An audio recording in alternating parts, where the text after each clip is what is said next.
کے طور پہ ہے ذکر کہ یہ جو آیت ہے اس سے مراد امام زمانہ. تو میں نے کہا تھا کہ وہ تو غامدی تو نہیں مانتا اس بات کو کہ یہ قرآن سے ثابت ہو رہا ہے امام زمانہ کا وجود. تو وہ ایشو جو تھا وہ تو ابھی ریزالو نہیں ہوا. جی ہاں، وہ ابھی ریزالو نہیں ہوا، اس پر ہم انشاءاللہ آتے ہیں. اس میں بات یہ ہے کہ ہم یہ چاہ رہے تھے کہ پہلے اپنا فلسفہ امامت جو ہے وہ متعارف کرا دیں، اس کے بعد پھر جو ہمارے پاس اس کی ذیلی چیزیں ہیں جیسے امام کا وجود ہونا، امام کی حیات ہونا، امام کا ظہور ہونا، امام سے امت کا متصل ہونا، امام کے ساتھ مشہور ہونا، امام کی معرفت کا واجب ہونا، وہ سب چیزیں جو ہیں ان کو ہم انشاءاللہ آئندہ نشستوں میں وقتاً فوقتاً لیتے رہیں گے. ہم یہ چاہ رہے تھے کہ ہم ایک مرتبہ یہ بتا دیں کہ آپ نے جب کہا کہ آپ نے قرآن کی روح سے جو ثابت کیا وہ ہر ایک نہیں مانتا، تو اب اس کا مطلب یہ کہ ہم ایک مرتبہ قرآن سے ثابت کرنے کے بجائے ہم ایک جائزہ لیں تاریخ اسلام کا اور اس کے بعد اس کی روح سے عقلاً ثابت کرنے کی کوشش کریں کہ کیا ہمارا نظریہ قیام امامت جو ہم نے آیات کے ذریعے ثابت کیا تھا عقلاً مانا جا سکتا ہے، مشاہدے کی طور پر مانا جاتا ہے، کوئی نظریہ کوئی ہمارے سامنے مکتب فکر نہیں، بس صرف ایک عام نظریہ ایک عام مشاہدہ تاریخ اسلام کا کریں اور یہ بھول جائیں کہ ہم نے امامت کو ثابت کیا ہے، یہ بھول جائیں کہ امامت ہمارا عقیدہ ہے، یہ بھول جائیں کہ باقی لوگ امامت کو نہیں مانتے، سب چیزیں بھول جائیں. ہم بس صرف ایک غیر جانبدار مشاہدہ کرنے والے کی حیثیت سے تاریخ کا مشاہدہ کریں، یہ ہمارا مطلب تھا. بہرحال اب آپ فرمائیں کہ اگر اس طریقے سے شروع کریں. میری گزارش سنیے نا. اب وہ آیت آئی ہے نا اکملت لکم دینکم کی، حجۃ الوداع کے. جی ہاں بالکل وہ آیت آئی ہے. تو وہ آئی ہے. میری گزارش سن لیجیے، میری گزارش، میرے سوال تو سن لیجیے. تو وہ آیت ہے، دین تو کامل ہو گیا نا.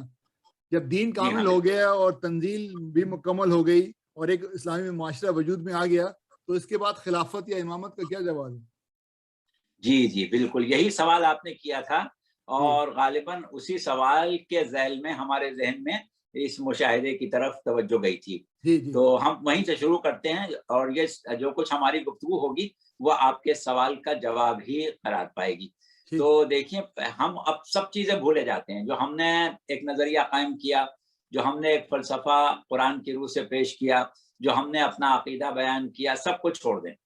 فی الحال یہ دیکھیں کہ ہم سب مسلمان ایک مقام پر کھڑے ہیں اور تاریخ کا جائزہ لے رہے ہیں کہ خلافت کا معاملہ عالم اسلام میں کیا رہا اور کیا ہونا چاہیے، بغیر کسی مکتب فکر کے عقیدے کو سامنے رکھے ہوئے. تو دیکھیے صورتحال کیا ہے، ہم صرف تاریخ کو دیکھتے ہیں. صورتحال یہ ہے کہ سرکار رسالت صلی اللہ علیہ وآلہ وسلم کی آنکھ بند ہوئی، آپ کا وصال ہوا، تو اس وقت کے جتنے بھی مسلمان تھے جنہیں عام طور پر مسلمان صحابہ کرام رضوان اللہ علیہم اجمعین کہتے ہیں، جو عہد رسالت میں جنہوں نے اسلام قبول کیا تھا، تو صورت یہ ہوئی کہ ان سب کا یہ ایک متفقہ فیصلہ یا ایک متفقہ تصور تھا کہ اب سب سے اہم چیز، سب سے زیادہ ترجیحی معاملہ جو ہے وہ ایک نائب رسالت معاب کا ہے. پیغمبر اسلام صلی اللہ علیہ وآلہ وسلم کا ایک خلیفہ، ایک نائب جو ہے وہ سب سے پہلے منتخب ہو جانا چاہیے. تمام چیزوں پر ترجیح دی اور ہر مسلمان نے اس چیز کو لازمی سمجھا. یعنی ایک تصور اسلام میں عہد رسالت میں یا عہد صحابہ میں یہ تھا کہ خلافت پیغمبر اسلام دین و ایمان کے ساتھ لازم و ملزوم ہے.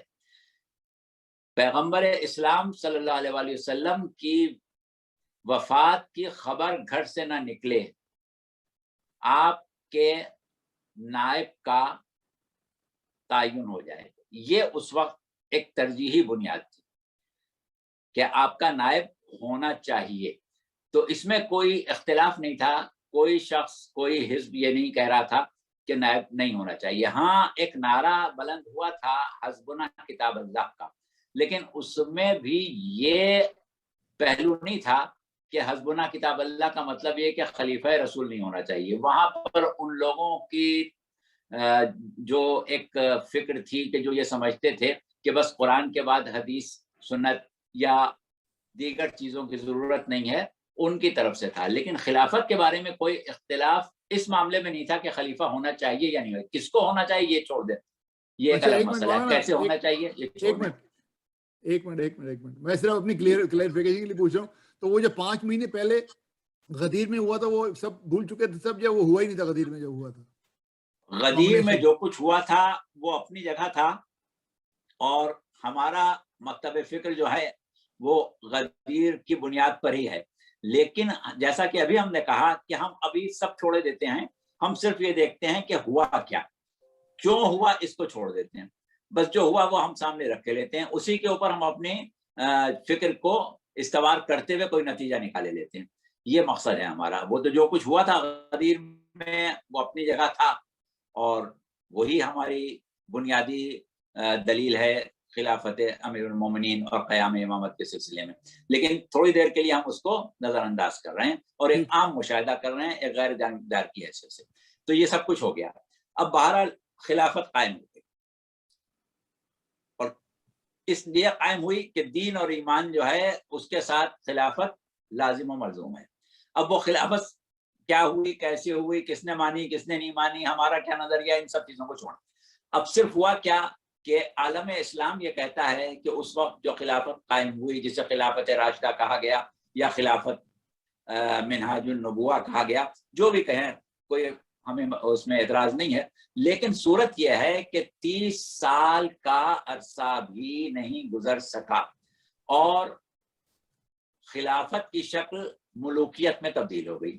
اور ملوکیت بھی کوئی ایسی ملوکیت نہیں کہ جس کے کچھ اصول ہوں، کچھ قواعد و ضوابط ہوں، جس میں کسی قسم کی کوئی آئینی حیثیت ہو، کچھ نہیں. صرف قبائل کی حکومت، ایک خاندان کی حکومت کہ جس کو صرف اس خاندان کی حکومت کہا جائے، اور ایک ایسی حکومت کہ جس کا منہاج النبوہ خلافت سے کوئی دور کا بھی واسطہ نہیں، اور ایک پورا خاندان ایک طویل عرصے تک حکومت کرتا رہا، جس کو ہم خاندان بنو امیہ کہتے ہیں. بنو امیہ نے ایک طویل عرصے حکومت کی. اس کے بعد ایک مرتبہ عالم اسلام میں اس کے خلاف تحریکیں چلیں اور اس کو ایک ناکام خلافت یا غاصبی خلافت یا غلط خلافت، جو بھی کہیں، وہ قرار دے دیا گیا. اور اس دوران میں صورتحال یہ ہوئی کہ خلیفہ نائب رسول کہلایا، خلیفۃ الرسول کہلایا، خلیفۃ المسلمین کہلایا، امیر المومنین کہلایا، ذل الہی کہلایا، اولی الامر کہلایا. یہ سب کچھ تو ہوا، لیکن اس میں نہ تو کسی قسم کے تقوی کو بنیاد بنایا گیا، ان اکرمکم عند اللہ اتقاکم کو دیکھا گیا، نہ صحابیت کو دیکھا گیا، نہ اور کسی فضیلت کو دیکھا گیا، بلکہ صرف خاندان حد یہ کہ رسول کی درگاہ سے نکالا ہوا ابلیس مروان ابن حکم تک امیر المومنین خلیفۃ المسلمین بن گیا. اچھا، لیکن ایک مرتبہ اس کو رد کیا گیا، ایک دوسرا خاندان آ گیا، جناب عباس ابن عبد المطلب کی اولاد جو کہ بنو عباس کہلاتی تھی. اب وہ خاندان آ گیا، طویل عرصے تک اس نے خلافت کی، مسلمانوں نے اس کو قبول کیا، اس کو اسلام کا عہد زرعی سمجھا، سب کچھ ہو گیا. اب اور آگے بڑھیے، وہ خلافت ختم ہوئی، تاتاریوں نے اس کو ختم کر دیا، ہلاکوہاں نے ختم کر دیا، جو بھی ہوا. اب اس کے بعد آل عثمان کی حکومت قائم ہو گئی. وہ کیا تھی؟ وہ بھی ایک خاندانی اور قبائلی حکومت تھی، لیکن اس کو خلافت کہا گیا، خلافت رسول سمجھا گیا، اسلام کے ساتھ لازم و ملزوم سمجھا گیا. جب انگریزوں نے اور مغربی طاقتوں نے اس خلافت کا قلقمہ کر کے اور عالم اسلام سے لفظ خلافت کو حذف کر دیا، ختم ہو گئی، خلافت کا قصہ ختم ہو گیا. اب کیا ہوا کہ مسلمانوں میں ایک بے چینی پھیلی، اور بر صغیر میں کیونکہ مسلمانوں کی تعداد زیادہ تھی، لہٰذا یہاں ایک تحریک خلافت چلی. اور وہ تحریک خلافت جو تھی وہ مولانا محمد علی جوہر اور ان کے بھائی مولانا شوکت علی نے اس کی قیادت کی، اور بڑے خلوص کے ساتھ کی، بڑی کوشش کے ساتھ کی.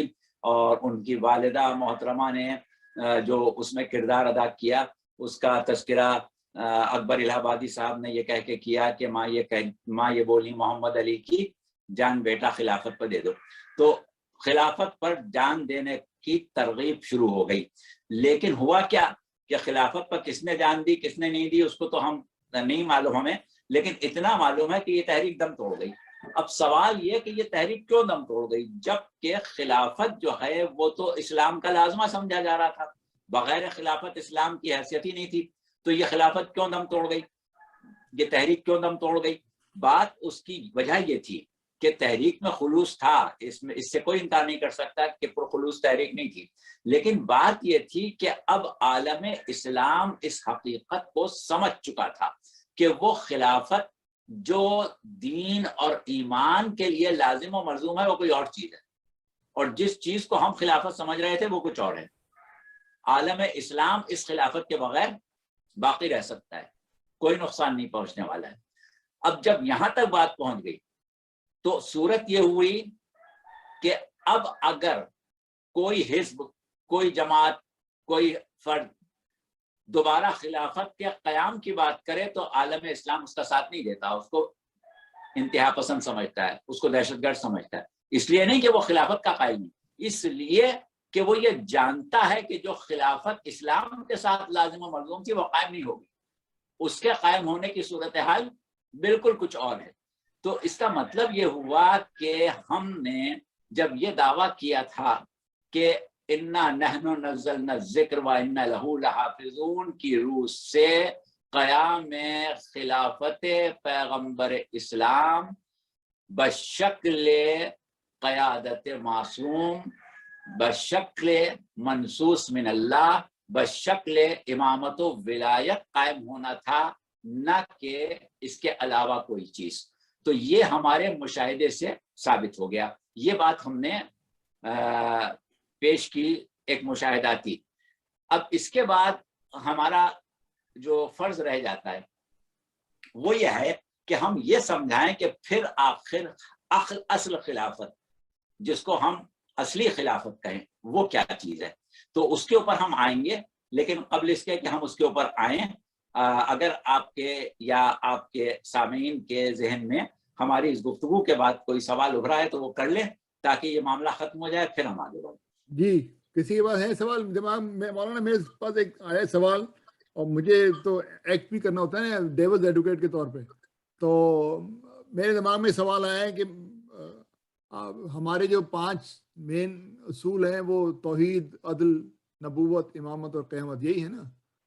تو جی توحید ہو گیا اور عدل بھی ہو گیا، نبوت بھی ہو گیا، اب اس کا تسلسل امامت کے ساتھ ہے کیونکہ اس نے پیغام کی حفاظت کرنی ہے۔ تو یہ جو ہمارے انبیاء کے جانشین آئے اور دین اور شریعت کی حفاظت وہ کرتے رہے،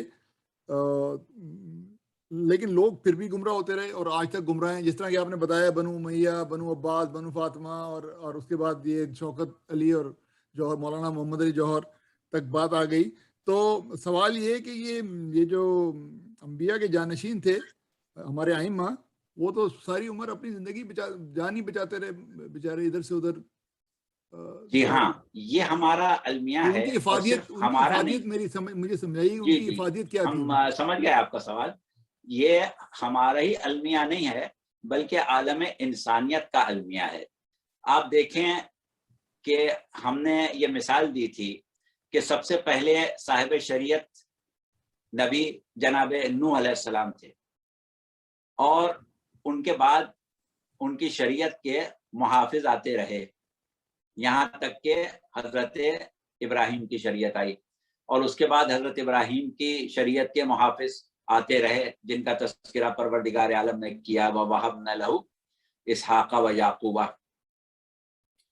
نافلۃ، وہ والی آیت ہے، اور اس کو ہم نے پورا پڑھا تھا جہاں پر وہ ختم ہو رہی تھی کہ وَجَعَلْنَاهُمْ أَئِمَّةً يَهْدُونَ بِأَمْرِنَا، ہم نے ان کو امام قرار دیا ہے جو ہمارے امر سے ہدایت کرتے ہیں، یعنی ہدایت کے سلسلے کو پروردگار عالم نے منقطع نہیں کیا ہے، اور ائمہ کو یا انبیاء کو مبعوث کیا ہے کہ جو اس ہدایت کو، ان تبلیغات کو، ان تعلیمات کو، ان تنزیلات کو جو صاحبان شریعت کے ذریعے آئیں محفوظ رکھیں۔ اور حجت کے طور پر دنیا میں باقی رہیں. تو یہ تو ہم نے کہا تھا. لیکن جیسا کہ آپ نے کہا کہ بھائی اس کے بعد یہ سب کچھ کیوں ہوا, تو دیکھیے ہوا کیا. جناب نوح کے اوپر اگر آپ غور کریں تو جناب نوح کا زمانہ بے شک وہ 950 سال کا آپ نے گفتگو کی تھی, سب چھوڑ دیے, دوبارہ اس کا ذکر نہیں کرتے. صرف اتنی سی بات یہاں سے شروع کرتے ہیں کہ حضرت نوح کا زمانہ جو تھا وہ ایک ایسا زمانہ تھا کہ جب طوفان آ چکا, اور طوفان آنے کے بعد روئے زمین پر صرف وہی لوگ رہ گئے جو سچے, حقیقی اور آزمائے ہوئے مومنین تھے. کوئی کافر زمین پر نہیں تھا, سب مومنین تھے. لیکن کیا ہوا کہ ان کے محافظین بھی آ رہے ہیں, لیکن ان محافظین کے آنے کے باوجود ان کے اوپر ظلم ہو رہا ہے, ان کی نسل کشی ہو رہی ہے, ان کو قتل کیا جا رہا ہے.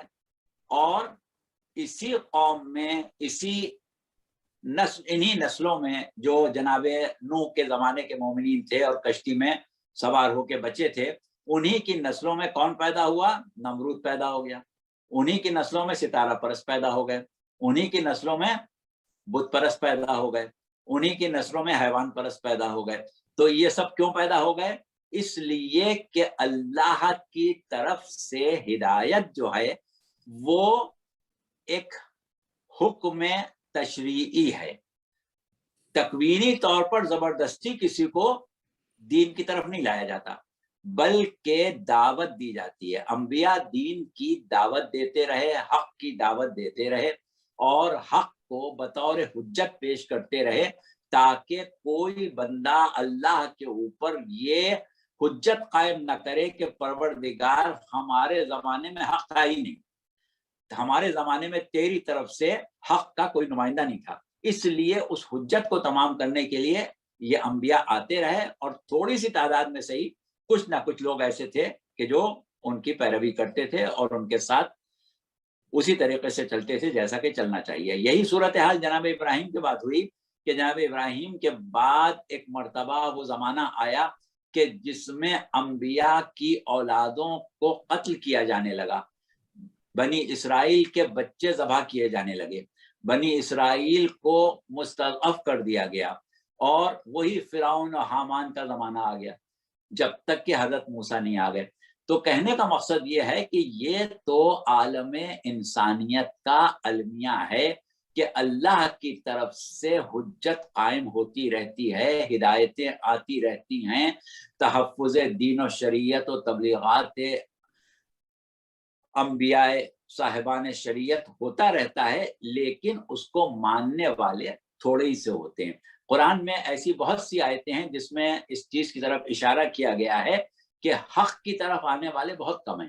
ہر زمانے میں, ہر امام, ہر نبی کے زمانے میں حق کو قبول کرنے والے تھوڑے ہی سے ہوتے تھے. تو وہ ہمیشہ رہا ہے, وہ اب بھی رہے گا, اور آج بھی ہے. جیسا کہ آپ نے کہا کہ بھائی یہ سب کچھ ہو گیا مگر اس کے بعد ائمہ جو ہیں وہ اپنی جان ہی بچاتے رہ گئے, تو یہ انبیاء بھی بچاتے رہ گئے تھے, اور بہت قتل ہوئے انبیاء.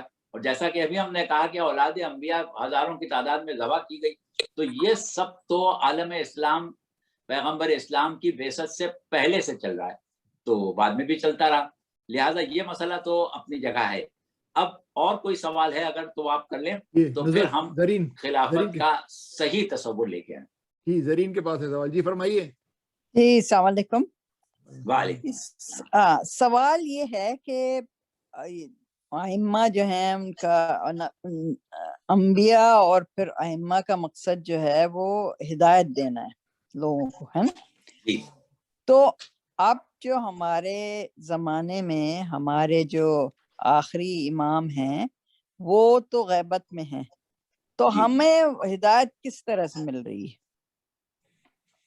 مطلب جو ہدایت مل رہی ہے وہ تو ساری ان کے پہلے جو انبیاء اور ائمہ اور اس سے پہلے انبیاء ہیں اور قرآن ہے اسی سے مل رہی ہے نا. تو اب غیبت میں ہماری ہدایت کا کیا ذریعہ ہے؟ جی ہاں, یہ بہت اچھا سوال ہے آپ کا, اور اس کے اوپر اکثر سوالات ہوتے رہے ہیں, اور خاص طور سے جہاں کہیں بھی امامت کے بارے میں نشستیں ہوتی ہیں, آخر میں بات یہیں پر آتی ہے کہ آج زمین پر حجت خدا موجود ہے, اور ہم بدقسمتی سے براہ راست اس سے استفادہ نہیں کر پا رہے ہیں، اس کا فیض حاصل نہیں کر پا رہے ہیں، اور ہم اس زمانے میں زندگی گزار رہے ہیں جس میں اتمام فیض امامت منقطع ہے۔ تو یہ ایک مسئلہ ہے جس کو ہم انشاءاللہ بیان کریں گے اور بہت تفصیل سے بیان کریں گے کہ غیبت کیوں ہوئی، فلسفہ غیبت کیا ہے، فلسفہ ظہور کیا ہے، غیبت کوئی پروگرام کے تحت طے شدہ ہے یا ہنگامی صورتحال ہے۔ ان تمام چیزوں کے اوپر انشاءاللہ ہم گفتگو کریں گے۔ آپ کا سوال ہم نے نوٹ کر لیا ہے اور اس کے اوپر انشاءاللہ آخر جو ہماری نشستوں کا حصہ ہوگا اس میں گفتگو ضرور کریں گے۔ اچھا مولانا، آپ یہ بتا دیے کہ حقیقت کیا ہے خلافت کی اور امامت کی، حقیقتاً یہ کیا چیز ہے خلافت اور امامت؟ جی ہاں، دیکھیے اب ہم آتے ہیں اس چیز کے اوپر کہ وہ جو عالم اسلام میں ابتدا سے ایک تصور تھا اور متفقہ طور پر تھا کہ امام کے خلافت پیغمبر اسلام جو ہے وہ ایک امر لازم ہے۔ دین اور ایمان مکمل نہیں ہوگا اگر تسلسل نیابت، تسلسل خلافت قائم نہ ہو۔ تو اب ہم ایک دفعہ پھر اپنے مکتب فکر اور اپنے نظریات کو پس پوچھ ڈال رہے ہیں۔ باقی مسلمانوں کے جو بھی نظریات ہیں ٹھیک ہے، وہ ان کے ساتھ ہیں، اس سے ہمیں کوئی تعرض نہیں ہے، لیکن جیسے ابھی ہم نے قائم ہونے والی عالم اسلام کی خلافت کی بات کی، اب تھوڑی دیر کے لیے ہم پھر صرف عقلی گفتگو کریں کہ خلافت کو عقلاً کیا ہونا چاہیے، منطقاً عقلاً خلافت کیا ہونا چاہیے، عقیدے کو چھوڑ دیں۔ تو صورت یہ ہے کہ کیا اس بات پر کسی شخص کو اعتراض ہو سکتا ہے کہ لفظ خلیفہ جو خلفہ سے بنا ہے، یعنی بعد میں آنے والا، کسی کے وجود کی کمی کو پورا کرنے والا، اس کی جگہ بیٹھنے والا، اس کے امور کو جاری رکھنے والا کون ہونا چاہیے، اس کے اندر کیا صفات ہونا چاہیے، وہ کس قسم کا کردار ادا کرنے کا پابند ہونا چاہیے؟ تو دیکھیے، سب سے پہلے ہم ایک سوال یہ اٹھائیں گے کہ فرض کریں ایک شہر میں ایک بڑا ماہر ڈاکٹر ہے اور پورا شہر اس سے مستفیض ہوتا ہے، وہ اپنی طبی خدمات سب کے لیے فراہم کرتا ہے۔ اب کسی وجہ سے وہ نہیں رہا، چلا گیا، مر گیا، جو بھی ہوا، ظاہر ہے کہ اس کا کردار جو تھا وہ اس شہر کے لوگوں کے لیے ایک لازمی کردار تھا، یعنی اس کا وجود ضروری تھا۔ اب وہ نہیں رہا، تو جتنے بھی صاحبان عقل ہیں وہ یہ کہیں گے کہ بھائی اس کا نائب تلاش کیا جائے، اس کا بدل تلاش کیا جائے، اگر نعم البدل نہ ملے تو کم سے کم بدل تو ہو۔ تو وہ بدل کہاں سے لایا جائے گا؟ کیا کسی وکیل کو مقرر کیا جائے گا، کسی انجینئر کو بلایا جائے گا، کسی ماہر قانون کو بلایا جائے گا؟ ہرگز نہیں۔ اس شخص کو اس کا نائب، اس کا خلیفہ تسلیم کیا جائے گا جو وہ کام کر سکے جو وہ کرتا تھا۔ یعنی اگر وہ لوگوں کا علاج کرتا تھا، اگر وہ لوگوں کو طبی مشورے دیتا تھا، اگر اس کے وجود کی وجہ سے لوگوں کے طبی مسائل، میڈیکل جتنے بھی ان کے معاملات تھے وہ حل ہو جاتے تھے، تو اب اس کا نائب ہم اسی کو کہیں گے کہ جو اس کام کو کر سکے جو وہ کرتا تھا۔ کسی ایسے شخص کو اس کی جگہ نہ بٹھائیں گے، اور اگر وہ بیٹھ بھی جائے تو ہم اس کو اس کا نائب نہیں مانیں گے، کچھ بھی مان لیں، نائب نہیں مانیں گے۔ اسی طریقے سے آپ بات کو بڑھاتے چلے جائیں، ایک وکیل تھا، ماہر قانون تھا، اس کا نائب بنانا ہے تو آپ کس کو بنائیں گے؟ اسی کو بنائیں گے جو وہ کام کر سکے جو یہ کرتا تھا۔ تو اب اسی طریقے سے ہمیں یہ دیکھنا پڑے گا کہ پیغمبر اسلام صلی اللہ علیہ وآلہ وسلم کے نائب آپ کے خلیفہ کا جو تصور عالم اسلام میں ابھرا، اور ہر شخص نے یہ کہا کہ یہ ایک ایسا وجود تھا کہ اس کے نہ ہونے سے خلا پیدا ہو جائے گا، اس کے نہ ہونے سے عالم اسلام جو ہے وہ پنپ نہیں سکے گا، اس کی بقا نہیں رہے گی، اس میں انحطاط آ جائے گا، ضروری ہے کہ کوئی اس کا نائب، اس کا خلیفہ ہو۔ تو اب یہاں پر ہمارا سوال یہ ہے کہ اس خلیفہ کا تعین اللہ کرے گا یا بندہ کرے گا، یہ ایک الگ سوال ہے۔ اچھا تھوڑی دیر کے لیے اس کو چھوڑ دیں، کیونکہ پھر عقیدے والی بات آ جاتی ہے، اس کو بھی چھوڑ دیں۔ اب یہ سمجھ لیں کہ جو بھی کرے، سوال یہ ہے کہ دیکھا کیا جائے گا، اس کی اہلیت کیا ہوگی، کوالیفیکیشن کیا ہوگی، کس کو ہم خلیفہ کہیں گے، کس کے اوپر لفظ خلیفہ صادق آ سکتا ہے۔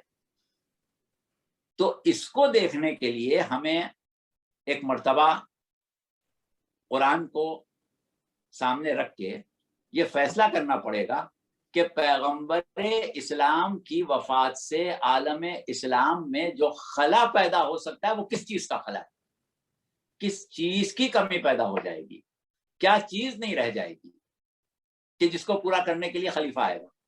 ابھی آپ نے سوال کیا نا کہ خلیفہ آ کے کرے گا کیا، تو سوال واقعی میں یہی ہے کہ خلیفہ آ کے کرے گا کیا، اس کا کردار کیا ہونا چاہیے، خلیفہ آ کے کس طریقے سے اس خلا کو پورا کرے گا۔ تو اب خلا کس چیز میں ہوا ہے یہ دیکھنا ہے۔ تو اس چیز کو دیکھنے کے لیے ہمیں دو امور پر بحث کرنا پڑے گی۔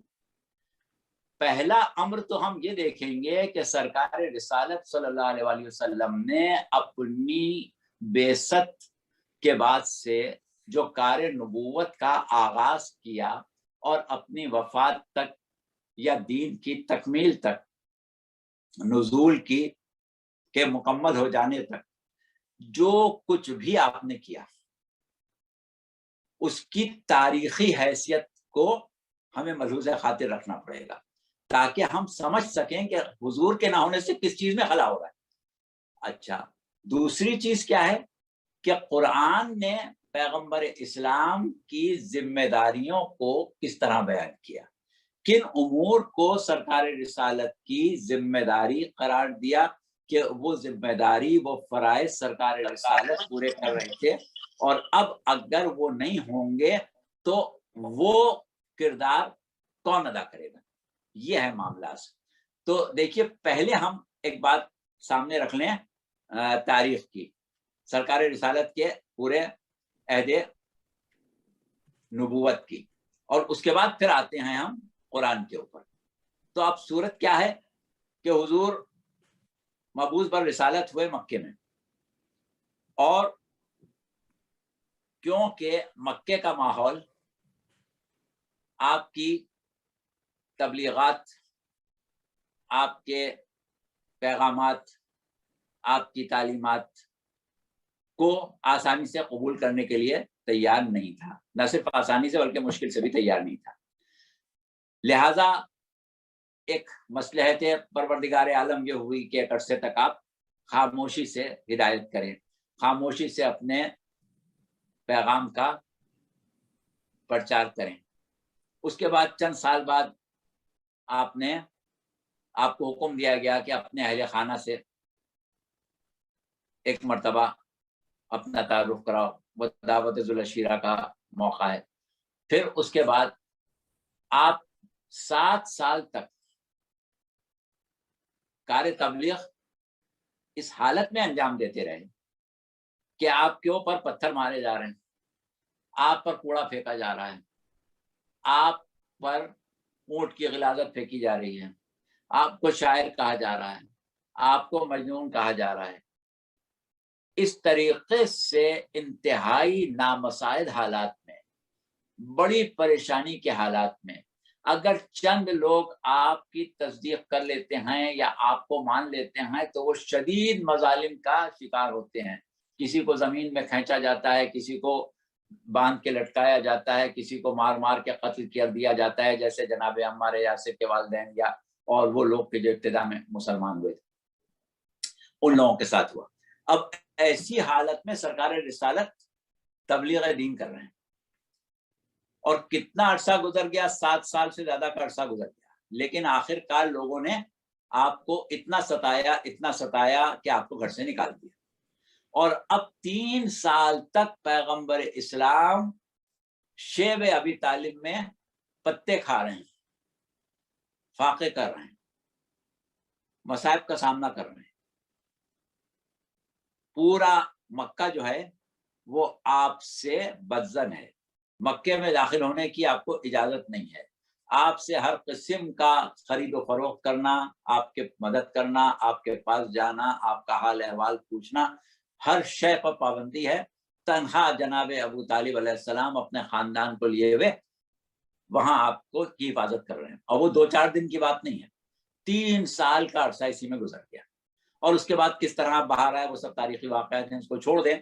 آئے تو چند ہی کچھ ہی مدت گزری تھی کہ لوگوں نے یہ طے کر لیا کہ آج محمد کو قتل کرنا ہے. 40 قبائل کے پہلوان اکٹھا ہو گئے، آپ کے گھر کا محاصرہ کر لیا اور آپ کو قتل کرنے کا مصمم ارادہ کر لیا کہ رات گزرنے سے پہلے آپ کے گھر میں داخل ہوں گے اور آپ کے بستر پر آپ کو قتل کر دیں گے.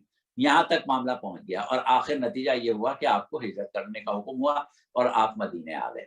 اب مدینے میں آنے کے بعد جو آپ کی زندگی ہے اس میں ایک تبدیلی آ رہی. اس میں کیا ہے کہ لوگ آپ کے معتقد ہیں، لوگ آپ پر ایمان لائے ہیں، لوگ آپ کی نصرت کو تیار ہیں، لوگ آپ کے گرد جمع ہیں. اب وہ جو ہم اصحاب و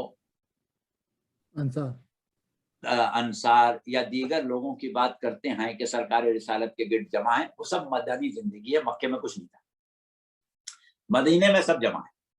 اب ایک نیا سلسلہ حیات پیغمبر اسلام شروع ہو گیا جو کہ 10 سال جاری رہا اور 10 سال بعد پیغمبر اسلام کی وفات ہو گئی. کل 22 سے 23 سال کے درمیان آپ نے وہ کردار ادا کیا کہ آپ کی عدم موجودگی میں اس میں خلا آئے گا. اب آپ اس کا جائزہ لیں کہ وہ کردار کیا ہے جو آپ نے اتنے دن میں ادا کیا. وہ کردار کیا ہے؟ پروردگار عالم ایک طرف یہ ارشاد فرما رہا ہے، قرآن میں کئی جگہ اس کا ذکر ہے. سورہ جمعہ میں بہت تفصیل سے ہے، جب بھی ہم پڑھیں گے آیتیں. سورہ آل عمران میں ہے، سورہ بقرہ میں جناب ابراہیم کی دعا کے سلسلے میں ہے، اور وہاں پر رسول اللہ صلی اللہ علیہ وسلم کی ذمہ داریوں کا تذکرہ کیا جا رہا ہے. اب جیسے سورہ جمعہ میں آپ آ جائیں، پروردگار عالم نے کیا ارشاد فرمایا کہ هو الذی بعث فی الامین رسولا منہم یتلو علیہم آیاتہ ویزکیہم ویعلمہم الکتاب والحکمہ. پیغمبر اسلام کے بارے میں کیا کہا؟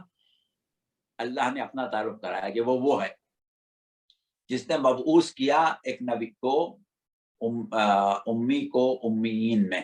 اب امی کے معنی کیا ہے، امیین کے معنی کیا ہے، رسول کا امی ہونا کیا ہے، امت کا امی ہونا کیا ہے، یہ ایک الگ مسئلہ ہے، اس کو فی الحال چھوڑ. یعنی آپ کی بعثت کے ذکر کے ساتھ آپ کی ذمہ داریوں کا تذکرہ ہے. اور ذمہ داریاں کیا ہیں؟ یتلو علیہم آیاتی. اس کا کام یہ ہے کہ آیتوں کی تلاوت کرے، یعنی قرآن اس پر نازل ہوگا. قرآن اور کہیں نازل نہیں ہو سکتا سوائے قلب محمد کے. قرآن اس پر نازل ہوگا، یہ اس کی عملی صورت ڈیمانسٹریشن پیش کرے گا، نمونہ بن کے دکھائے گا. مولانا میری بات سنیے، یہ تو ڈسپیوٹڈ نہیں ہے نا مسئلہ. رسول الخدا کا کردار، ان کا کام، جو قرآن ان پر نازل ہوا، جو تعلیمات انہوں نے دی، وہ تو ڈسپیوٹڈ نہیں ہے نا.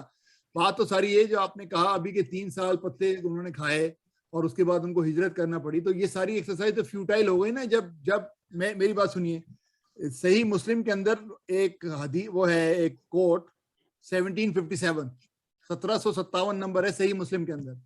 اس میں خلیفہ دویم نے حضرت عباس اور حضرت علی ایک جگہ موجود تھے، دونوں ان کے پاس آئے وہ، اور انہوں نے کہا کہ کیا تم خلیفہ اول کو کم علم، جھوٹا، دھوکے باز اور غاصب سمجھتے ہو؟ تو دونوں نے کہا کہ جی ہاں. اس کے بعد انہوں نے کہا، یہ لکھا ہوا ہے صحیح مسلم کے اندر، میں بتا رہا ہوں، یہ ہو سکتا ہے کہ نمبر ڈفرینٹ اور ڈفرینٹ ایڈیشن میں. پھر اس کے بعد انہوں نے کہا کہ کیا تم مجھے جاہل، جھوٹا، دھوکے باز اور غاصبی سمجھتے ہو؟ انہوں نے کہا جی ہاں ہم سمجھتے ہیں تمہیں. تو یہ تو خلافت تو وہیں ملیامٹ ہو گئی نا. جی ہاں ابھی وہیں آ رہے ہیں, اسی کو ہم واضح کر رہے ہیں. بس ذرا سا پروفٹ کا تو سب کو پتا ہے نا مولانا, اس کی ڈیٹیل میں جی ہاں پتا ہے, اسی لیے تو اس کو سامنے رکھ رہے ہیں نا, کہ اس کو سامنے رکھیں اس کے بعد بات. یہ سب کچھ ہو گیا.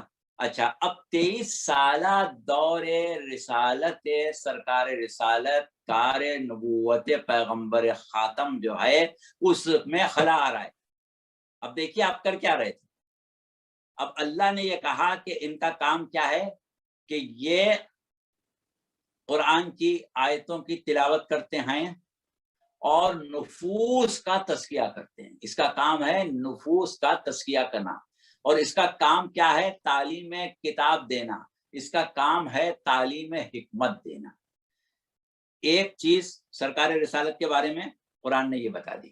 اچھا, اس کے بعد قرآن کیا کہہ رہا ہے, النبی اولا بالمؤمنین من انفسہم. نبی کا جو امت سے رشتہ ہے وہ یہ ہے کہ نبی امت کے اوپر اولا ہے, ان کے اوپر اختیار ان کے نفوس پر خود ان سے زیادہ رکھتا ہے.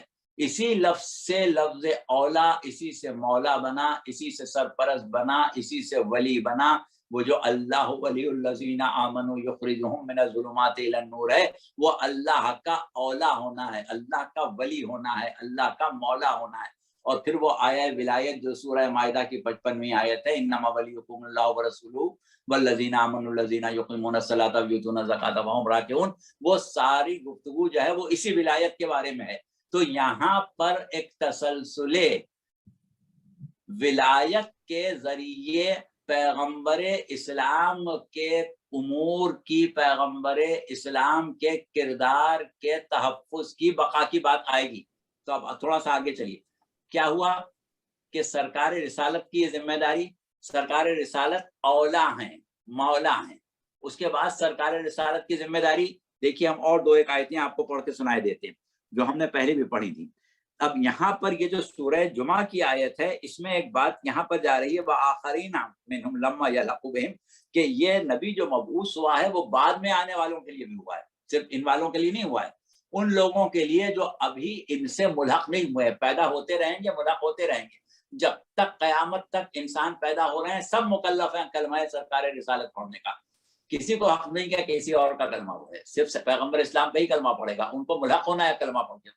اچھا, اب دیکھیے یہ بات ہو گئی. اب سرکار رسالت کے بارے میں اور اللہ نے کیا کہا دوسری جگہ, قد انزل اللہ الیکم ذکرا رسولا یتلو علیکم آیات اللہ المبینات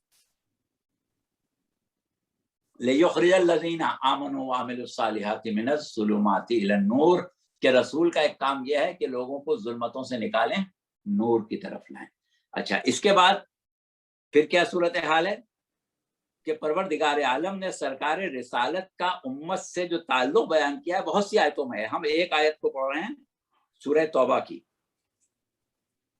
لقد جاءکم رسول من انفسکم عزیز علیہ ما عنتم حریص علیکم بالمؤمنین رؤوف الرحیم.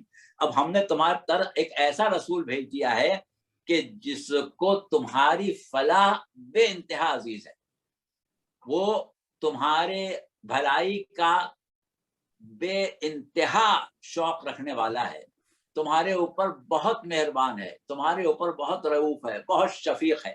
تو یہ تعلق تھا پیغمبر اسلام کا امت سے.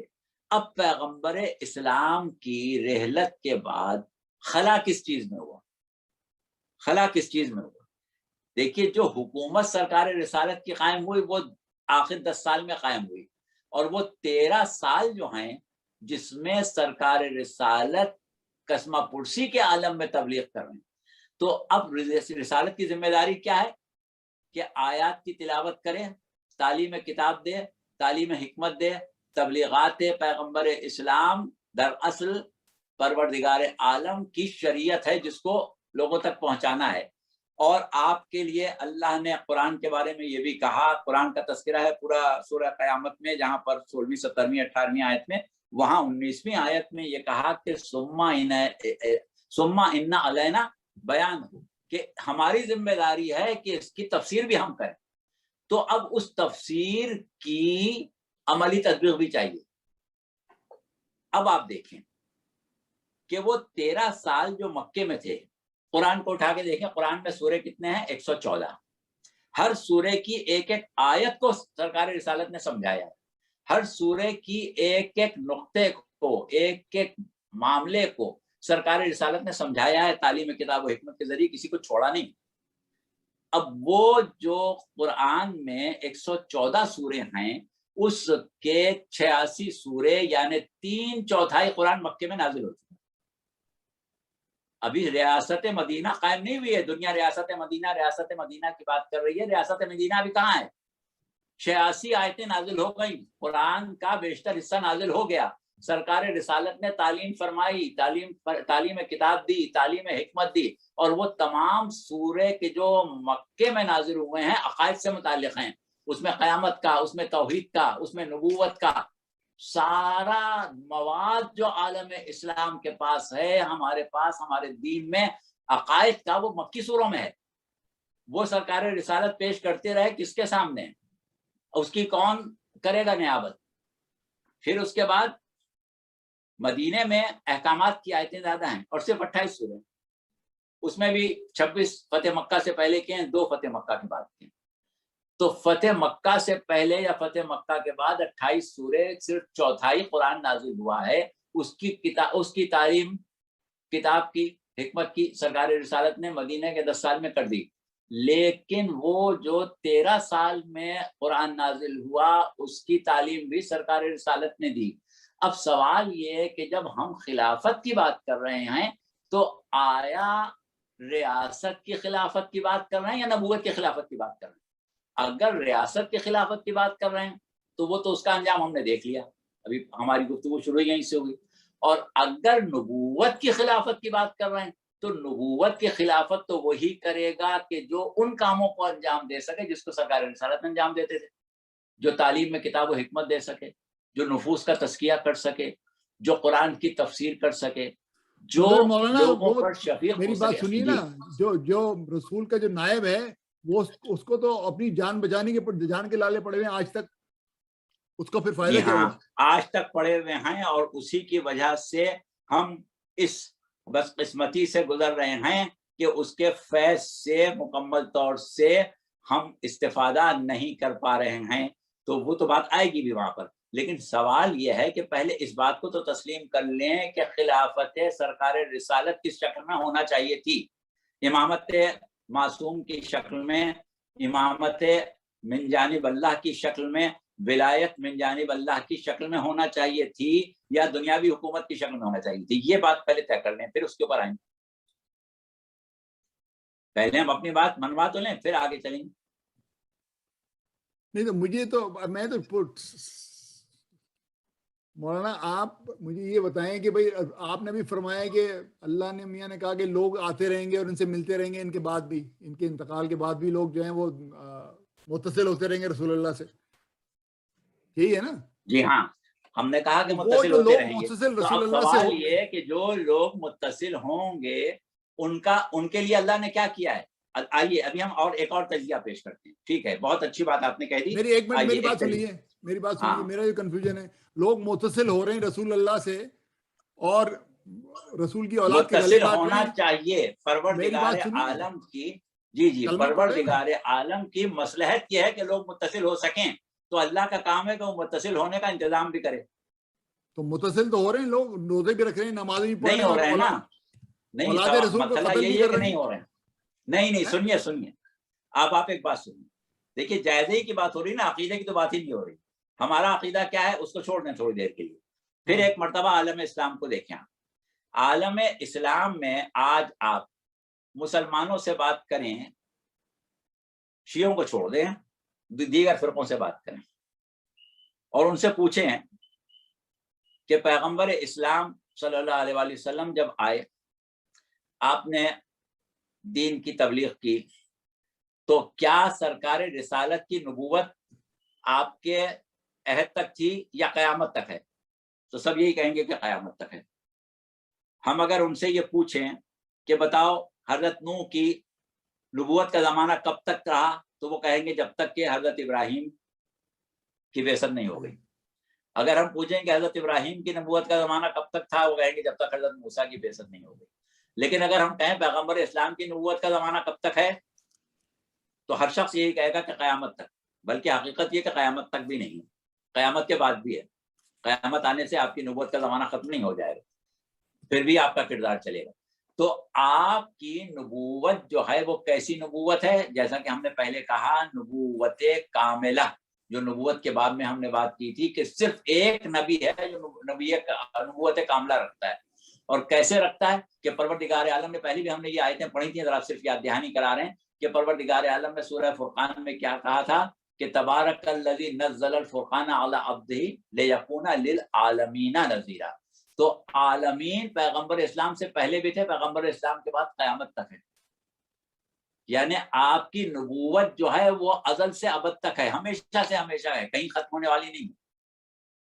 جیسا کہ آپ نے خود فرمایا کہ میں اس وقت نبی تھا جب آدم پانی و مٹی میں تھے. تو صحیح ہے مولانا، لیکن مجھے معاف کریے گا آپ، مجھے معاف کریے گا، رسول اللہ کی نبوت جو ہے وہ قیامت کے بعد تک بھی ہے، لیکن جو مجھے نظر آ رہی ہے وہ ایسی ہی ہے کہ جمہوریت ہے پاکستان کے اندر. جی ہاں، اسی کو تو نام بتا ہی رہے کی ہیں ہے، آپ. بس نام ہی کی ہے. ہاں جی سنیں. تو اب ہوا کیا کہ عام مسلمان یہ کہتے ہیں، اور عام کیا مطلب، یہ نظریہ عام ہے کہ عہد رسالت میں جن لوگوں نے اسلام قبول کیا، بلکہ قبول کیا کیا، صرف انہوں نے اگر کلمہ پڑھ لیا اور پیغمبر اسلام کی زیارت کر لی، تو وہ لوگ جو ہیں وہ قیامت تک پیدا ہونے والے لوگوں سے اعلیٰ ہیں، عرفہ ہیں، افضل ہیں، قابل پیروی ہیں. یہ ایک عام نظریہ ہے کہ عہد رسالت کے مسلمان یعنی صحابہ کرام رضوان اللہ علیہم اجمعین جو ہیں وہ سب سے بہتر مسلمان تھے، ان سے بہتر مسلمان قیامت تک نہیں پیدا ہو سکتے. ٹھیک ہے، اب ہم مانتے ہیں نہیں مانتے اس سے چھوڑ دیں، ایک بات کر رہے. اچھا تھے اب اس سے آگے کیا ہوا؟ وہ یہ کہیں گے کہ صاحب جب ان کا دور گزر گیا، ہم نے کہا کہ جب ان کا دور گزر گیا پھر کیا ہوا؟ وہ کہیں گے پھر تابعین کا دور آ گیا. اب ہم کہیں گے بھائی تابعین کیسے تھے؟ کیا صحابہ کرام جیسے تھے؟ کہیں نہیں، صحابہ کرام جیسے نہیں تھے، وہ صحابہ کرام کے بعد سب سے بہتر تھے. اگر 10 تابعین، 20 تابعین، 100 تابعین کوئی بات کریں اور ایک صحابی اس کو رد کر دے تو رد ہو جائے گی. تابعین کی اتنی مجال نہیں ہے کہ وہ صحابی سے آگے بڑھ سکیں، یعنی صحابی بہرحال تابعین سے بہتر ہے. ٹھیک ہے، اچھا چلیے صاحب، تابعین گزر گئے، صحابہ 50 سال میں ختم ہو گئے، تابعین مزید 60-70 سال میں ختم ہو گئے. تابعین کے بعد کون آ گئے؟ تبع تابعین آ گئے. اچھا اب اگر ہم یہ سوال کریں کہ کیا تبع تابعین جو تھے وہ تابعین جیسے ہیں؟ لوگ کہیں گے نہیں ایسا نہیں ہے، تابعین کا مقام اور ہے، تبع تابعین ان سے کم تر حیثیت رکھتے ہیں. اچھا پھر اس کے بعد کیا ہوا؟ پہلی صدی ہجری کے مسلمان. اب پہلی صدی ہجری کے مسلمان کیسے ہوتے تھے؟ ارے واہ، ان کی کیا کہنے ہیں، بحر ظلمات میں گھوڑے دوڑاتے تھے، یورپ کے خلیفاؤں میں اذانیں دیتے تھے. وہ آباد ہے تمہارے ہی مگر تم کیا. تو کیا ہوا کہ پہلی صدی ہجری کے مسلمان بہت اعلیٰ درجے کے مسلمان. اب پہلی صدی ہجری کے بعد جو مسلمان آئے وہ ہمارے جیسے، آپ کے جیسے آنے لگے. اب ہم اس کو تجزیہ کریں. پیغمبر اسلام صلی اللہ علیہ وآلہ وسلم نے جو مسلمان بنائے، آپ کی تبلیغات کے ذریعے جو لوگ مسلمان ہوئے وہ تو صحابہ جیسے بن گئے، اور صحابہ نے جو مسلمان بنائے وہ بیچارے تابعین جیسے بنے، وہ صحابہ جیسے نہیں بن پائے. اور جو تابعین نے مسلمان بنائے وہ تبع تابعین جیسے بنے، وہ تابعین جیسے نہ بن سکے. تبع تابعین نے جو مسلمان بنائے وہ پہلی صدی والے بنے، پہلی صدی والے نے جو بنایا وہ دوسری صدی والوں سے بہتر بنائے. تو اب ہم اگر اس بات کو غور سے دیکھیں تو ہمیں یہ کہنا پڑے گا کہ بھائی اگر ایسا ہے کہ ہر آنے والا زمانہ جو ہے اس میں ایک زوال آ رہا ہے، تو پیغمبر اسلام کے بعد صحابہ پیدا ہوئے یا ان کے عہد میں صحابہ پیدا ہوئے، اور صحابہ کے عہد میں تابعین پیدا ہوئے، یعنی صحابہ ویسے مسلمان نہیں بنا پائے جیسے رسول اللہ نے بنائے تھے، اور تابعین ویسے مسلمان نہیں بنا سکے جیسے صحابہ نے بنائے تھے. تبع تابعین ویسے مسلمان نہیں بنا پائے جیسے تابعین نے بنائے تھے. تو نتیجہ کیا ہوا؟ جب ہمارے آپ کے جیسے مسلمان پیدا ہونے لگے اور ہم لوگوں کو مسلمان بنائیں گے تو وہ تو بیچارے ہمارے جیسے بھی نہیں ہوں گے. تو کیا ہوا کہ ایک زوال جبری ہے جو ایک کے بعد دوسرا دوسرے کے بعد دوسرا زمانہ جو آ رہا ہے تو اسلام کی قبولیت، ہدایت کی قبولیت، رشتہ بین العبد و معبود، اس پر زوال آ رہا ہے کم سے کم تو یہ تو بھائی صفر کی طرف جا رہے ہیں. تو جب نقطۂ صفر پر پہنچیں گے تو کیا ہوگا؟ یہ تو معاذ اللہ ہم اپنے عقیدہ ختم نبوت کی تردید کر بیٹھیں گے. عقیدہ ختم نبوت کیا ہے؟ پھر تو جب صفر ہو گیا تو پھر تو دوسرے نبی کی ضرورت پڑ جائے گی. تو یہ تو ہم مان ہی نہیں سکتے کہ اس طریقے سے زوال آتا چلا جائے. بلکہ ایک بات اور ہے، صرف عوام پر زوال نہیں آیا. ابھی آپ نے تذکرہ کیا اس گفتگو کا کہ جو خلیفہ دوم سے اور حضرت علی سے اور عباس سے ہوئی. اب آپ یہ بتائیں کہ جب خلیفہ اول ممبر پر بیٹھے تو وہ سیڑھی پر نہیں بیٹھے جس پر رسول اللہ بیٹھتے تھے، وہ سیڑھی چھوڑ کے بیٹھے. اب جب خلیفہ دوم کا زمانہ آیا تو انہوں نے وہ سیڑھی چھوڑ دی، وہ اس سے نیچے بیٹھ گیا، کہنے بھائی وہ تو مقام ان کا زیادہ تھا، ہم وہاں اس قابل نہیں. جب تیسرے آئے تو انہوں نے وہ سیڑھی چھوڑ دی، وہ اس سے نیچے آ گئے. اور آج عالم اسلام میں پہلے تو یہ صورت تھی کہ کوئی کسی کو بھی فضیلت دے دے کوئی فرق نہیں پڑتا تھا، یعنی اگر وہ اس کا تعلق اہل سنت سے ہے اور وہ چوتھے خلیفہ کو فضیلت دے دے تو سن نہیں رہتا تھا. اب وہ بات بھی ختم ہو گئی. اب تو یہ ہوتا ہے کہ جب تک آپ فضیلت میں ایک ترتیب نہ قائم کریں، ایک کے بعد دوسرے کو اس سے کمتر نہ مانے، دوسرے سے تیسرے کو کمتر نہ مانے اور چوتھے کو سب سے کمتر نہ مانے، جب تک آپ کا دین و ایمانی صحیح نہیں ہے، کفر کی طرف چلے جائیں گے. تو اس کا مطلب کیا ہوا کہ ہم قیادت کو بھی زوال پذیر مان رہے ہیں کہ جیسی قیادت رسول کے بعد کے زمانے میں تھی وہ رسول کے بعد نہیں ملی، جو قیادت رسول کے بعد ملی وہ اس کے بعد نہیں ملی، جو اس کے بعد ملی وہ پھر اس سے کم اس کے بعد نہیں ملی. اور ویسے بھی شاہان امیہ اور عباسیہ کو کوئی بھی خلفائے راشدین کے برابر نہیں مانتا. تو دیکھیے بات کیا ہوئی کہ ہم یہی تو مان رہے ہیں کہ زوال آتا چلا جا رہا ہے، زوال آتا چلا جا رہا ہے. تو اب زوال کو اگر ہم مان لیں تو پیغمبر اسلام کی خاتمیت، پیغمبر اسلام کی تعلیم کی آب و تاب، پیغمبر اسلام کی نبوت کا بھرپور فیض جو ہے وہ تو بس ختم ہو گیا آپ کے زمانے میں، اس کے بعد تو وہ نیچے چلا جا رہا ہے. تو یہ ہم کیسے مان لیں؟ ہاں ایک بات ضرور ہے، تھوڑی دیر کے لیے اس کو مان لیں تو سوال یہ پیدا ہوگا کہ بھائی عہد رسالت کے مسلمان جو سب سے اچھے تھے وہ کیوں سب سے اچھے تھے؟ اس کے بعد والے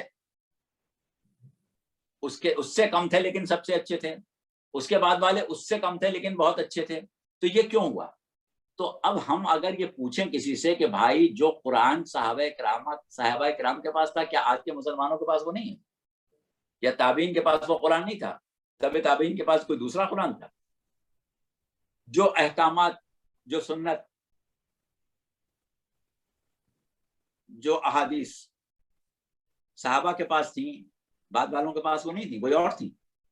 بھائی وہی قرآن تھا، وہی سنت تھی، سب کچھ وہی تھا، لیکن وہ اس سے کم ہو گئے، یہ اس سے کم ہو گئے، وہ اس سے کم ہو گئے. کیوں ہو گئے؟ ایک ہی چیز تھی جو صحابہ کے پاس تھی بعض لوگوں کے پاس نہیں تھی. وہ کیا تھا؟ کہ ایک ایسا قائد جو منصوص من اللہ معصوم تھا.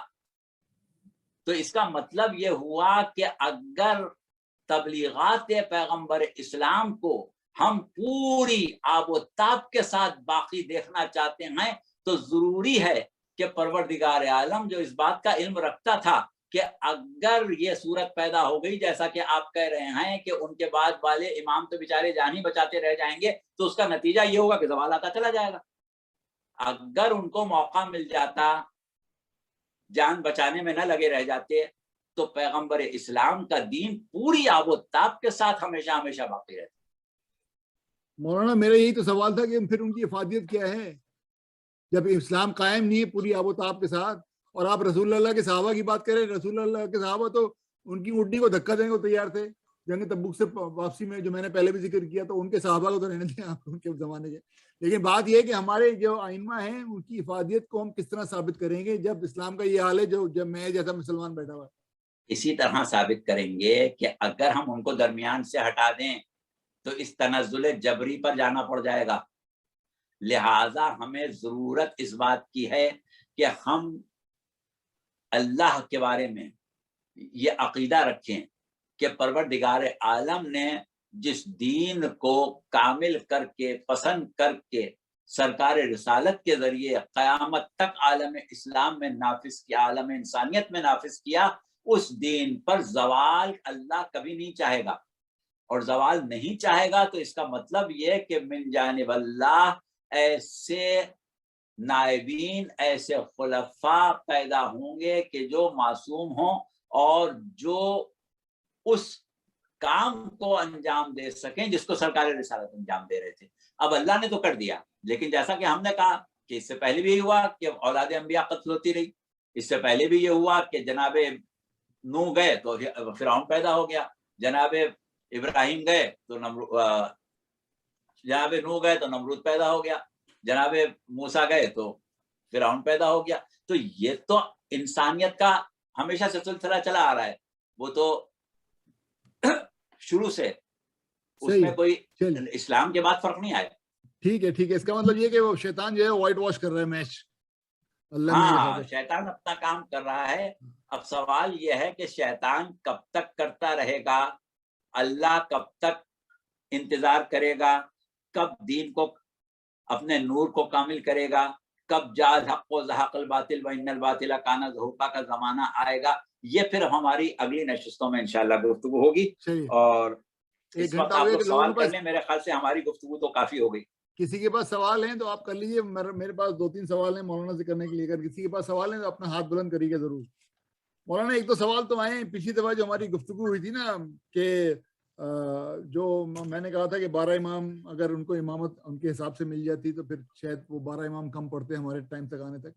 تو اس کے اوپر ایک دو سوال آئے. آپ نے فرمایا تھا کہ امام جو ہے وہ طبعی موت نہیں مرتا، وہ نہیں مرے گا، صرف اس کو قتل کیا جائے گا. تو اس پہ یہ ایسی بات ہوئی تھی نا پچھلے سے پچھلے پروگرام میں. جی ہاں ہوئی تھی. تو اس پہ ایک سوال یہ آیا ہے کہ بھئی امام صرف قتل ہو سکتا ہے اور طبعی موت نہیں مر سکتے، تو قتل کرنا تو قاتل کے ہاتھ میں ہے اور کسی اور طرح انتقال ہونا اللہ کے ہاتھ میں ہے. تو قتل سے اللہ نہیں روک سکتا قتل ہونے سے. جی قتل کرنا قاتل کے ہاتھ میں ہے. اس کے آگے کیا بات ہوئی؟ اللہ نہیں روک سکتا قتل ہونے سے کسی کو. ہاں اللہ قتل ہونے سے اسی وقت روکے گا کہ جب صورتحال یہ ہو کہ اللہ کی حجت، اللہ کا ایک طرف سے بھیجا ہوا ہادی اب اس معیار کا آنے والا نہیں ہے اور جو ہے وہ قتل کر دیا جائے گا. تو پھر اللہ اس کو غائب کر کے اس کی حفاظت کرتا ہے. اور یہ صرف ہمارے 12ویں امام کے ہی اوپر موقوف نہیں ہے. اس سے پہلے جیسا کہ ہم نے کہا کہ انبیاء پر مظالم ہوئے، اولاد انبیاء پر مظالم ہوئے، اور اس وقت بھی پروردگار عالم نے اس کام کو انجام دیا. جناب الیاس غیبت میں گئے، جناب خضر ہمیشہ سے غیبت میں ہی تھے، جناب عیسیٰ غیبت میں گئے، تو جناب ادریس غیبت میں گئے. سوال یہی ہے نا، اس کا مطلب یہ ہے کہ قتل سے روکنا اللہ میاں کے اختیار میں نہیں، وہ بندہ غائب کر دیتا ہے وہ قتل ہونے والے. جی ہاں، قتل سے روکنا اللہ کے اختیار تکوینی میں ہے، اختیار تشریعی میں نہیں ہے. یعنی ہم اگر شراب پی رہے ہیں تو اللہ ہمارا ہاتھ نہیں پکڑے گا، لیکن اللہ ہم سے کہے گا کہ نہ پیو. اچھا، تو اگر میں کسی کو قتل کرنا چاہوں تو اللہ مجھے نہیں روک سکتا؟ ہاں، ہاتھ نہیں پکڑے گا اپنا، کیونکہ یہ دار الجزا ہے. اس وقت دنیا میں جہاں ہم رہ رہے ہیں دار الجزا نہیں ہے، یہ دار آزمائش ہے. اگر دار الجزا ہوتی تو ایک بات الگ ہوتی. یہ دار الجزا نہیں ہے، یہ تو دار آزمائش ہے. یہاں روکے گا نہیں، یہاں جو ہم کر رہے ہیں کرنے دے گا. صحیح ہے. اچھا جی، زرین کے پاس سوال ہے، جی فرمائیے. یہ سوال یہ ہے کہ جو ہمارے ائمہ ہیں ان کے بارے میں جو ہم سنتے ہیں اور ان کے بارے میں جو معلومات ہے، تو ان کو بہت ساری غیبی طاقتیں بھی تھیں اور علم بھی تھا. تو اس کے بارے میں اگر کچھ بتائیں. اگر غیبی علم تھا تو ان کو یہ بھی علم ہوتا ہوگا کہ اب وہ قریب قتل ہیں وغیرہ وغیرہ. تو اس سلسلے میں بہت ویریشن ہے. کبھی کچھ ایسی ہم نے باتیں سنی ہیں جو کہ بہت زیادہ ان کو ایسی قوتوں کے بارے میں بات ہوتی ہے اور کبھی کچھ کم. سو ذرا اس کا کیا، اس کی ریالٹی کیا ہے؟ دیکھیے، ریالٹی جو ہے وہ یہ ہے کہ جیسا کہ ابھی بات چھڑ گئی کہ اللہ کے کچھ اختیارات تکوینی ہیں اور کچھ اللہ کے احکامات تشریعی ہیں. جیسے اللہ نے کہا کہ انا ہدیناہ السبیل اما شاکر و اما کفور، ہم نے راستے کی ہدایت کر دی ہے، اب تم کو اختیار ہے کہ تم استعمال کرو یا نہ کرو. ایسے امور کو ہم کہتے ہیں امور تشریعی، یعنی اللہ کے پاس طاقت تو ہے کہ وہ زبردستی ہم کو دیندار بنا دے، لیکن بناتا نہیں. اچھا، کچھ امور ہیں جو امور تکوینی ہیں، اس میں ہم کو اختیار نہیں ہے، وہاں اللہ کا ارادہ جو ہے وہ نافذ ہو کے ہی رہتا ہے. تو ایک چیز تکوینی اختیارات ہیں اور ایک ہیں تشریعی اختیارات. تو امام کو ہم زمین پر اللہ کی حجت مانتے ہیں، رسول کو بھی زمین پر اللہ کی حجت مانتے ہیں. تو جب رسول اور امام زمین پر اللہ کی حجت ہے تو اس کا کردار جو ہے وہ مکمل طور سے سنت الہیہ کے مطابق ہوتا ہے. وہ ان امور کو انجام دینے کی طاقت رکھتا ہے بعض امور کو، لیکن اس لیے نہیں انجام دیتا کہ اس کا انجام دینا سنت الہیہ کے خلاف ہے. جیسے آپ نے امیر المومنین علیہ السلام کے واقعات سنے کہ دشمن پر غالب آ گئے، اس کو زیر کر لیا، اب اسے قتل کرنے والے تھے، اس نے گستاخی کی، اس کو چھوڑ دیا. اب بتائیں کوئی اور آدمی ایسا کرے گا؟ صرف حجت خدا ہی کر سکتا ہے.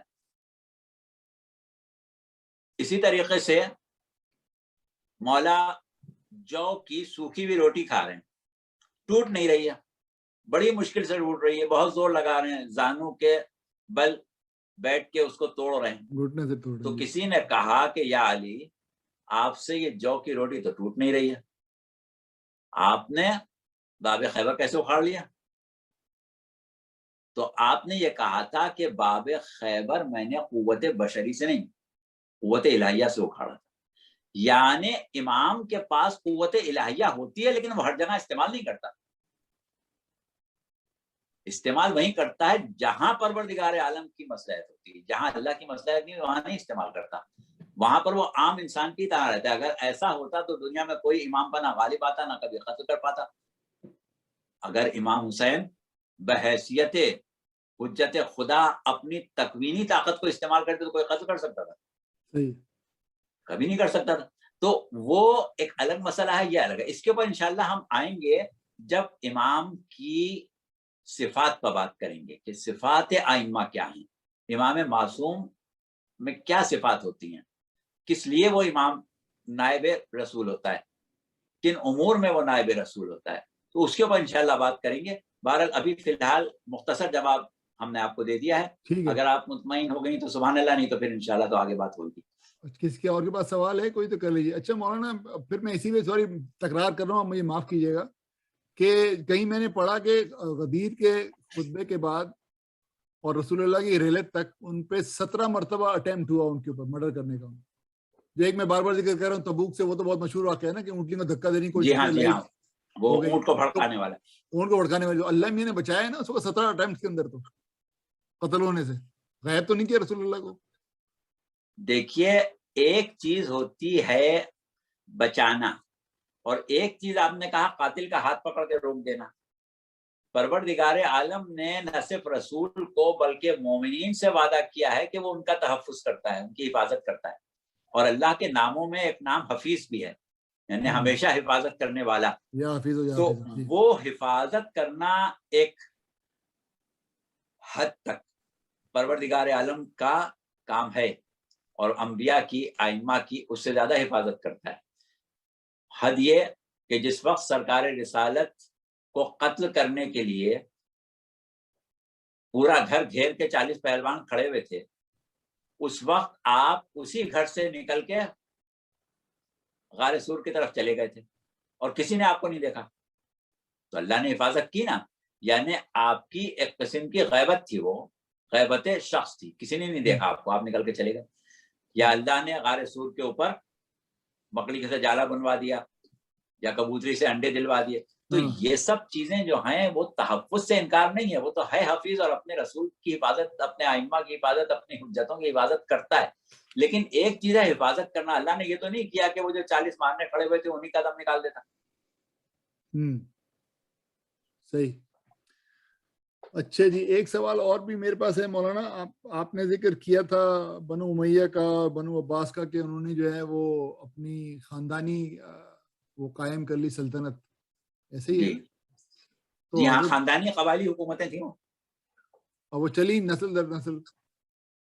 ہاں چلیں, طویل عرصے تک چلیں. بنی امیہ 1000 مہینے تک چلے, تو اور رسول اس اللہ کے کا بعد بھی یہی بنو پلان تھا. عباس تو اس سے بہت زیادہ چلے, جب تک کہ ان کے اوپر تاتاریوں کا حملہ نہیں ہوا. وہ چلتے رہے, صدیوں چلتے رہے.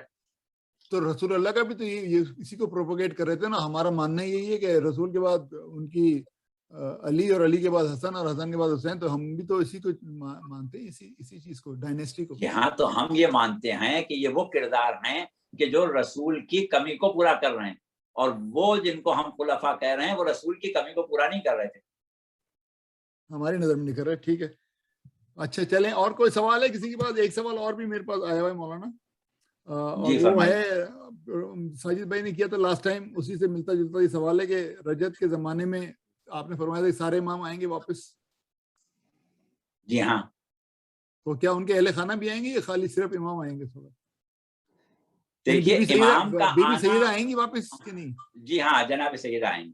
اللہ امام کا آنا ہمارے عقیدہ رجت میں شامل ہے, اور اس کے بعد امام کے چاہنے والے جو کہ امام سے اتنے وابستہ تھے کہ نصرت امام زمانہ ان کو مقدر کر دی گئی, وہ امام کی نصرت کے لیے آئیں گے. اور وہ جو اتنے بڑے دشمن تھے کہ جن کی دشمنی نے ائمہ کے بہت سے امور کو سبوتاش کیا, جیسا کہ بھی آپ نے کہا, تو وہ بھی آئیں گے, ان کی رجت کے بھی ہم قائل ہیں. تو وہ انشاءاللہ عقیدہ رجت کے اوپر گفتگو جب ہماری آئے گی تو رجعت کو ہم قرآن سے ثابت کریں گے کہ ہم رجت کو کیسے مانتے ہیں, کیونکہ رجت جو ہے یہ خاص شیعہ عقیدہ ہے, شیعوں کے علاوہ کوئی نہیں مانتا اس کو, اور مان بھی نہیں سکتا.